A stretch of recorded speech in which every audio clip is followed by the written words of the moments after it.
അനുഗ്രഹിക്കപ്പെട്ട നല്ല സമയത്തിനായി ഞാൻ ദൈവത്തെ സ്തുതിക്കുന്നു, സ്തോത്രം ചെയ്യുന്നു. ദൈവവചനം ശ്രവിച്ചുകൊണ്ടിരിക്കുന്ന എല്ലാ ദൈവമക്കൾക്കും വീണ്ടും വരാമെന്ന് അരുളി ചെയ്തവനായ കർത്താവായ യേശു ക്രിസ്തുവിൻ്റെ ധന്യനാമത്തിൽ ഞാൻ എൻ്റെ സ്നേഹവന്ദനം അറിയിക്കുന്നു.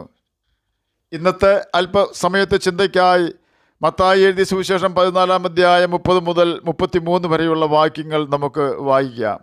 എന്നാൽ അവൻ കാറ്റ് കണ്ട് പേടിച്ച് മുങ്ങിത്തുടങ്ങുകയാൽ കർത്താവേ എന്നെ രക്ഷിക്കണമേ എന്ന് നിലവിളിച്ചു.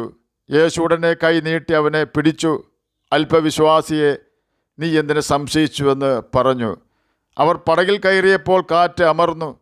പടകിലുള്ളവർ നീ ദൈവപുത്രൻ സത്യം എന്ന് പറഞ്ഞവനെ നമസ്കരിച്ചു. അനുഗ്രഹിക്കപ്പെട്ട വേദവാക്യങ്ങളാണ് നാം കേട്ടത്. യേശുവിൻ്റെ അത്ഭുത പ്രവൃത്തികൾ മുഴുവൻ നടന്നത് ആവശ്യത്തിലിരിക്കുന്നവർക്ക് വേണ്ടിയായിരുന്നു. 3 നാളായി തന്നോടുകൂടെ ഇരുന്ന് തൻ്റെ പ്രസംഗം കേട്ട ആയിരക്കണക്കിനായ ജനത്തിന് 5 അപ്പവും 2 മീനും ഉപയോഗിച്ച് വിശപ്പ് മാറ്റിക്കൊടുത്തവനാണ് കർത്താവായ യേശു ക്രിസ്തു. ആ യേശുവിന് കഴിയാത്ത ഒരു കാര്യവുമില്ല എന്ന് നാം മനസ്സിലാക്കണം. യേശു ഭൂമിയിൽ വന്നത് മനുഷ്യൻ്റെ ആത്മാവിൻ്റെ വീണ്ടെടുപ്പിന് വേണ്ടിയാണ്.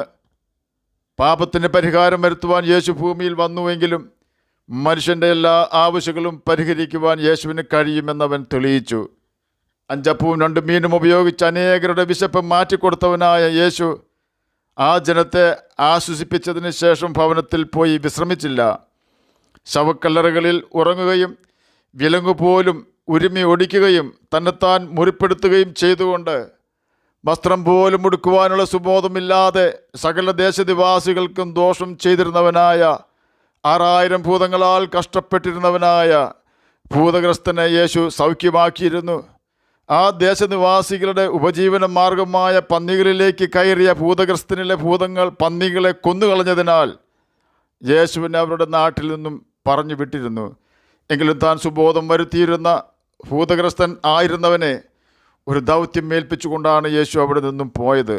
എന്നാൽ ശുശ്രൂഷ നിമിത്തമുള്ള ക്ഷീണം വകവയ്ക്കാതെ വീണ്ടും അവനെ കാണുവാൻ ഗന്നേസരത്ത് ദേശത്തേക്ക് കടന്നുപോയ യേശുവിൻ്റെ ശിഷ്യന്മാരുടെ പടകിനെ തകർക്കുവാൻ സാത്താൻ ശ്രമിച്ചു എന്ന് വേണം ചിന്തിക്കുവാൻ.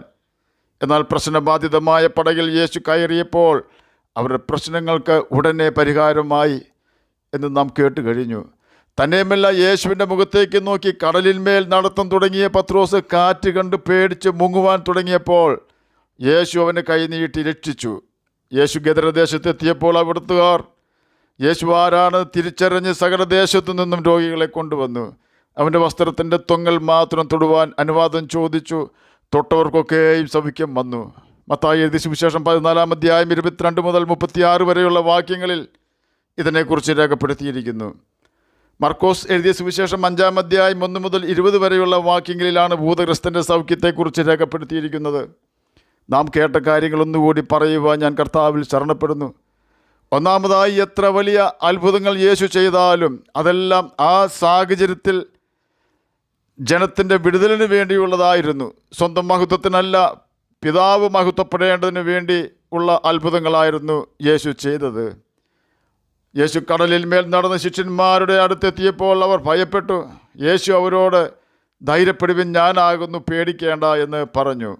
മത്തായി എഴുതിയ സുവിശേഷം 14-ാം അധ്യായം 27-ാം വാക്യത്തിൽ ഇത് രേഖപ്പെടുത്തിയിരിക്കുന്നു. ശിഷ്യന്മാരോടും നമ്മോടും യേശുവിന് പറയുവാനുള്ളത്, ഭയപ്പെടേണ്ട, ധൈര്യപ്പെടുവിൻ, ഞാനാകുന്നു എന്നാണ്. ശിഷ്യന്മാർ യേശുവിൻ്റെ ശബ്ദം തിരിച്ചറിഞ്ഞതുകൊണ്ടാണ് മത്തായി എഴുതിയ സുവിശേഷം 14-ാം അധ്യായം 28-ാം വാക്യത്തിൽ, കർത്താവേ, നീയാകുന്നുവെങ്കിൽ ഞാൻ വെള്ളത്തിന്മേൽ നിൻ്റെ അടുക്കൽ വരേണ്ടതിന് കൽപ്പിക്കണമേ എന്ന് പത്രോസ് പറഞ്ഞത്. പ്രതികൂലങ്ങളാകുന്ന വെള്ളത്തിൽ കൂടി നാം യേശുവിൻ്റെ അടുത്തേക്ക് ചെല്ലുവാൻ ആഗ്രഹിക്കുമ്പോൾ നമുക്ക് ചുറ്റും മാഞ്ഞടിക്കുന്ന കൊടുങ്കാറ്റിനെയോ നമ്മെ മുക്കിക്കളയുമെന്ന് വിളിച്ചലറുന്ന തിരമാലകളെയോ നാം ശ്രദ്ധിക്കരുത്. പൗലോസ് അതിനെക്കുറിച്ച് രേഖപ്പെടുത്തിയിരിക്കുന്നത്, നിങ്ങളുടെ ഉള്ളിൽ ക്ഷീണിച്ച് മടുക്കാതിരിക്കുവാൻ പാപികളാൽ തനിക്ക് നേരിട്ട് ഇങ്ങനെയുള്ള വിരോധം സഹിച്ചവനെ ധ്യാനിച്ചു കൊള്ളണമെന്നാകുന്നു. എന്നെ കേൾക്കുന്ന പ്രിയ ദൈവമകനെ, ദൈവമകളെ, ഏത് വെള്ളമാണെങ്കിലും നമ്മെ മുക്കുവാൻ കർത്താവ് സമ്മതിക്കുകയില്ല. എന്നാൽ നാം അവൻ്റെ മുഖത്തു നിന്നും കണ്ണു മാറ്റരുത്. ഒന്നുകൂടി വ്യക്തമായി പറഞ്ഞാൽ, പാപത്തിലേക്ക് നമ്മുടെ കണ്ണുകൾ പായിക്കരുത്. എന്നാൽ പ്രശ്നങ്ങൾ നമ്മെ മുക്കാതെ കർത്താവ് കരം പിടിച്ച് നമ്മെ രക്ഷിക്കുക തന്നെ ചെയ്യും. രണ്ടാമതായി നാം കേട്ടത്, യേശു പടകിൽ കയറിയപ്പോൾ അതുവരെയും തിരമാലകളെ കൊണ്ട് പടകിനെ ആക്രമിച്ചു കൊണ്ടിരുന്ന കാറ്റ് അമർന്നു എന്നാണ്. വെള്ളമല്ല, കാറ്റായിരുന്നു പ്രശ്നക്കാരൻ. നമ്മുടെ ജീവിത പടകിൽ പ്രതികൂലങ്ങളിലാകുന്ന തിരമാലകൾ ആഞ്ഞടിക്കുന്നുണ്ടോ?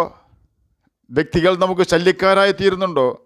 ഓർക്കുക, അവരതിനായി ഉദ്യമിപ്പിക്കുന്ന ഒരു കാറ്റ്, സാത്താനെ കാറ്റ് അവരുടെ ഹൃദയത്തിൽ വീശുന്നത് മൂലമാണ് അവർ നമുക്കെതിരെ പ്രവർത്തിക്കുന്നത്.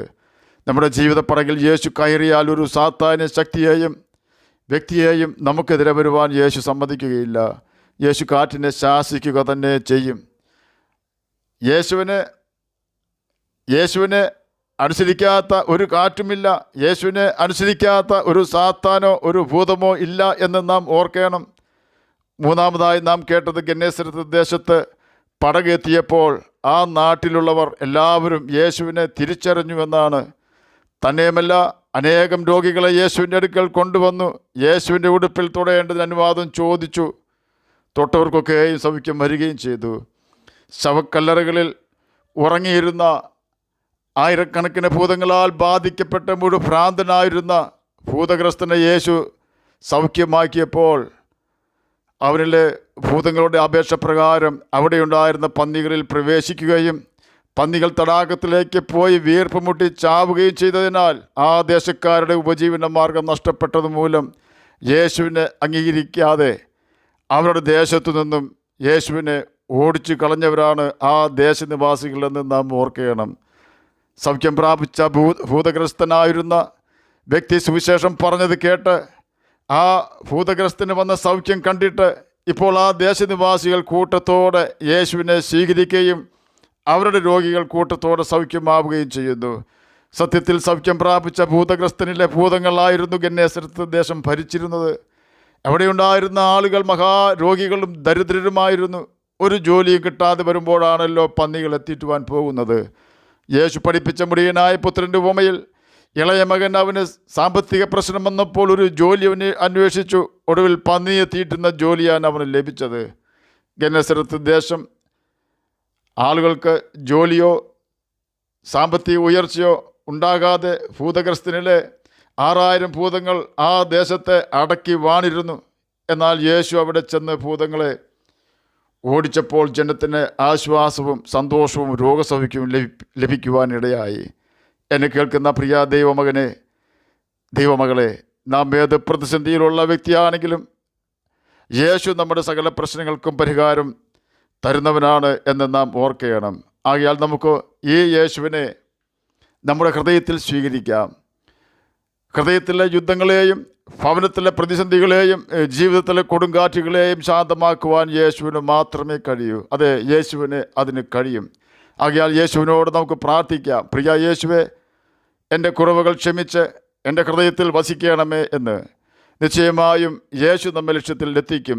കടലിൻ്റെ മധ്യേ ജീവിതം തകർന്നുപോയി എന്ന് ചിന്തിച്ചിരുന്ന ശിഷ്യന്മാരുടെ പടകിൽ യേശു കയറിയ ഉടനെ കാറ്റ് ശാന്തമാവുകയും അവർക്ക് എത്തേണ്ട ശുഭതുറമുഖത്ത് യേശു അവരെ എത്തിക്കുകയും ചെയ്തു. ആകയാൽ യേശുവിൻ്റെ മുഖത്തേക്ക് നോക്കി നമുക്ക് മുന്നേറാം. അവൻ്റെ കൽപ്പനകൾ പ്രമാണിച്ചുകൊണ്ട് ജ്യോതിഷികളെപ്പോലെ തിളങ്ങുകയും നിത്യജീവനാവകാശികളായി തീരുകയും ചെയ്യാം. അതിന് കർത്താവ് നമ്മെ സഹായിക്കട്ടെ എന്ന് പ്രാർത്ഥിച്ചുകൊണ്ട് ഞാൻ എൻ്റെ വാക്കുകളിൽ നിന്ന് വിരമിക്കുന്നു.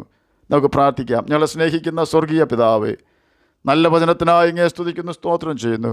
എന്നെ കേൾക്കുന്ന ഏതെങ്കിലും പ്രിയപ്പെട്ടവർ കഷ്ടത്തിലായിരിക്കുന്നുവെങ്കിൽ അങ്ങ് അവരുടെ കഷ്ടത മാറ്റി കൊടുക്കണമേ. ഏതെങ്കിലും പ്രിയപ്പെട്ടവർ സമാധാനമില്ലാതെ ആയിരിക്കുന്നെങ്കിൽ അങ്ങ് അവർക്ക് സമാധാനം കൊടുക്കണമേ. വിവാഹപ്രായമായ കുഞ്ഞുങ്ങളുടെ വിവാഹം എത്രയും വേഗം നടക്കുവാൻ അങ്ങ് സഹായിക്കണമേ. ഞങ്ങൾ കുഞ്ഞുങ്ങളും യൗവനക്കാരും ദുഷ്ടൻ്റെ കെണിയിൽ പെടുവാനിടവരാതെ അങ്ങ് അവരെ സംരക്ഷിക്കണമേ. അങ്ങയുടെ വചനം വായിക്കുകയും ഗ്രഹിക്കുകയും ചെയ്തുകൊണ്ട് അങ്ങയുടെ വചനം അനുസരിച്ച് ജ്യോതിഷികളെപ്പോലെ തിളങ്ങുവാനും നിത്യജീവൻ അവകാശികളായി തീരുവാനും അടിയനെ കേൾക്കുന്ന അങ്ങയുടെ കുഞ്ഞുങ്ങളെയും സഹായിക്കണമേ. പ്രാർത്ഥന കേട്ടതിനായി സ്തോത്രം. യേശുവിൻ്റെ നാമത്തിൽ തന്നെ ആമേൻ. കർത്താവ് എല്ലാവരെയും അനുഗ്രഹിക്കട്ടെ. സ്തോത്രം.